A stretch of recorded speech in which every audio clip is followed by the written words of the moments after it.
নমস্কার বন্ধুগণ, রাধে রাধে। কেমন আছেন আপনারা? আশা করি খুব ভালো আছেন। আজকের নতুন একটা ভিডিওতে আপনাদের সকলকে জানাই স্বাগতম।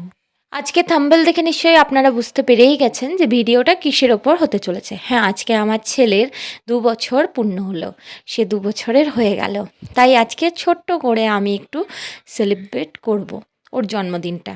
তাই সকালবেলাতেই ঠাকুর ঘর এসেছি, স্নান করে এখন আলপনা দিচ্ছি, ঠাকুরকে ভোগ দেব। তারপর ওর জন্য পুজো দিতে যাব। আলপনাটা কেমন হয়েছে অবশ্যই জানিও।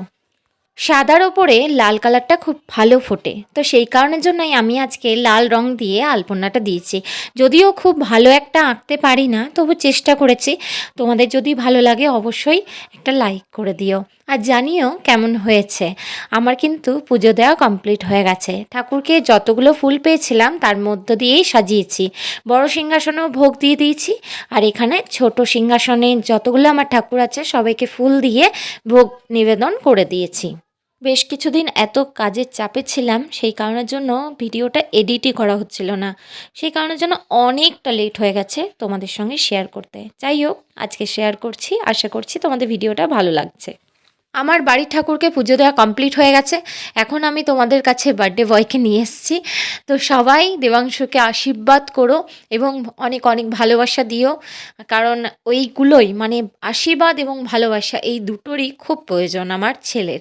আর আমাকে আশীর্বাদ করো যেন আমি দেবাংশুকে ভালোভাবে মানুষ করতে পারি। তো আমি আর দেবাংশু রেডি হয়ে গেছি। এখন দেবাংশু দাদুর সঙ্গে চলে যাচ্ছি মন্দিরে। মন্দিরে যাওয়ার আগে আমরা ফার্স্ট ফল কিনে নেব মন্দিরে পুজো দেওয়ার জন্য। তো সেই ফল কিনতেই এখন আমরা যাচ্ছি। মিষ্টি কি আছে? রসগোল্লা, ওই সব নয়, চিত্তরঞ্জন, হালকা মিষ্টি। চিত্তরঞ্জন, হ্যাঁ, চিত্তরঞ্জন। দুই জায়গাতে 5-10। আমি ফলের দোকানে চলে এসেছি এবং আমি যেহেতু দুটো জায়গায় পুজো দেবো, সেই কারণের জন্যই ফলের দোকানে দুটি জায়গাতেই আমি ফল নিয়েছিলাম এবং কিছু মিষ্টি নিয়েছিলাম, ধূপ নিয়েছিলাম। তারপরে আমি এখান থেকে ফল নিয়ে বাবার সাথে চলে এসেছিলাম প্রথমেই গোবিন্দ মন্দিরে। তো প্রথমেই আমাদের এই রাধা গোবিন্দ মন্দিরে আমি পুজো দিই। তারপরেই আমি চলে গেছিলাম রক্ষাকালী মন্দিরে, কিন্তু সেই ভিডিও আমার আর করা হয়নি, কারণ গিয়েই আমাকে রান্না চাপাতে হবে, এরকম একটা প্রেশার। কারণ আজকের দিনটাতে আমি রান্না করব, সেটাই আমি বলেছিলাম বাড়িতে। বাড়ি আসতে আসতে বেশ অনেকটাই লেট হয়ে গেছিলো, তবে বাড়ি এসে দেখি মা সমস্ত কেটে এবং বেটে রেখেছিল।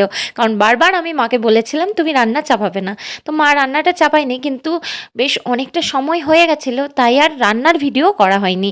তো যাই হোক, ভিডিওতে তোমরা সমস্তটা দেখতে পারবে যে কী কী রান্না আমি করেছি।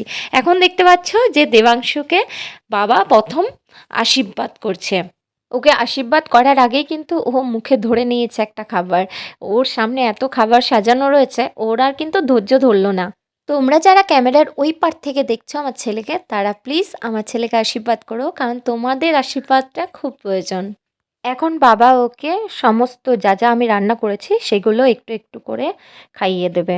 আমি জানি সেইভাবেও খায় না, কিন্তু একটু একটু করে সব কিছুই দেবে, চেষ্টা করবে ওকে খাওয়ানোর। আর ও তো সবে ২ বছর পূর্ণ হয়েছে। আমরা যেভাবে জন্মদিন পালন করতাম মানে আমাদের টাইমে, ঠিক সেইভাবেই আমি ওরটাও করছি। কিন্তু আমরা মনে করি ৫ বছর বয়স অবধি একটা শিশুর মধ্যে ভগবান বসবাস করে, নারায়ণ থাকে। তো সেই কারণের জন্যই ওকে আমি এখনও পর্যন্ত কারো পা ছোঁয়া অভ্যাস করিনি। শুধুমাত্র ঠাকুর ঘরে প্রণাম করানো এবং ঠাকুরকে পুজো দেওয়া, ঠাকুরকে ধূপ দেখানো, এসব এখনও শেখাচ্ছি, যেটা ও রোজই করে। তবে আজকের দিনটাতে ওকে বোঝানোর চেষ্টা করছি যে আজকে তোমার স্পেশাল দিন, তুমি আজকে জন্মগ্রহণ করেছো, তাই তোমাকে আজকে ঠাকুরকে বলতে হবে যেন তিনি তোমাকে ভালো রাখেন। তো এইবার আমার মা বেটুকে আশীর্বাদ করছে। দেবাংশ আমার কিন্তু সাজতে ভীষণ ভালোবাসে। নতুন জামা কাপড় পেলে তো ব্যাস, পুরোনোটা আর পরবো না, নতুনটাই পরে থাকবো।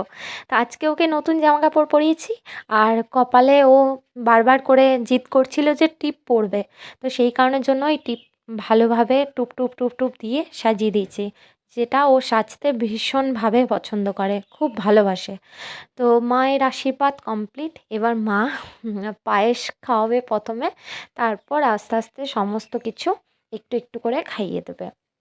আমাদের বাড়িতে আমি ছোটোর থেকে দেখে আসছি যে জন্মদিনের দিন মাছ, মাংস, ডিম হলো না হলো তাতে কিচ্ছু যায় আসে না, কিন্তু পায়েস মাস্ট। মানে জন্মদিনের দিন পায়েস কিন্তু হবেই। মানে এই রকমটা হয়তো অনেক ঘরেই হয়, সেটা আমার একার বাড়িতে নয়, কিন্তু আমি দেখেছি ছোটোর থেকে যেটা, সেটাই তোমাদের সঙ্গে শেয়ার করছি। এতদিন মা আমার জন্য, মানে আমার যখন জন্মদিন হতো সেদিন যদি বৃহস্পতিবার পড়ে যেত বা শুক্রবার পড়তো, তাহলে কিন্তু মাছ মাংসটা হতো না, কিন্তু পায়েসটা হবেই, সেরকম একটা ব্যাপার। তো আজকে আমি, মানে এতদিন আমি পায়েস খেয়ে এসেছি, আজকে নিজের ছেলের জন্য আমি নিজের হাতে পায়েস রান্না করছি। মানে এই অনুভূতিটা খুব অন্যরকম লাগছে, যেটা তোমাদের সঙ্গে আজকে শেয়ার করছি। মায়ের আশীর্বাদ করা এবং দেবাংশুকে খাওয়ানো কমপ্লিট হয়ে এখন দেবাংশুর মামা দেবাংশুকে আশীর্বাদ করেছে, তারপর ওকে একটু পায়েস খাইয়ে দিচ্ছে এবং সমস্ত কিছু যেরকম সবাই অল্প অল্প করে খাইয়ে দিল, সেই রকমই ও কিন্তু সব কিছু অল্প অল্প করে খাওয়াবে। এখন দেখো স্যালাড যেটা আমি করেছি, মানে কেটেছি বলছি, কেটেছি স্যালাড বানিয়েছি, সেই স্যালাডটা অল্প খাইয়ে দিল। এরপর শাক, মাছ, সমস্ত কিছু অল্প অল্প করে ওকে খাইয়ে দেবে, কিন্তু ওর নজর আছে শুধুমাত্র দইটার দিকে। ও চাইছে পায়েস আর দইটাই খাবো। এই যে পায়েসটা চাপিয়েছিলাম আমি শেষের দিকে, সেই কারণের জন্যই প্রচণ্ড গরম পায়েসটা, তাই যে খাওয়াচ্ছে ওকে সেই ফু দিয়ে খাওয়াচ্ছে, সেটা বাবাই খাওয়াক বা মা বা ভাই, যেই খাওয়াচ্ছে প্রথমে ফু দিচ্ছে তারপর খাওয়াচ্ছে। আর আমি সব থেকে বোকামি করেছি যে কাঁসার বাটিতে পায়েস দিয়েছি, মানে আমার ভুলটা ওখানেই হয়ে গেছে।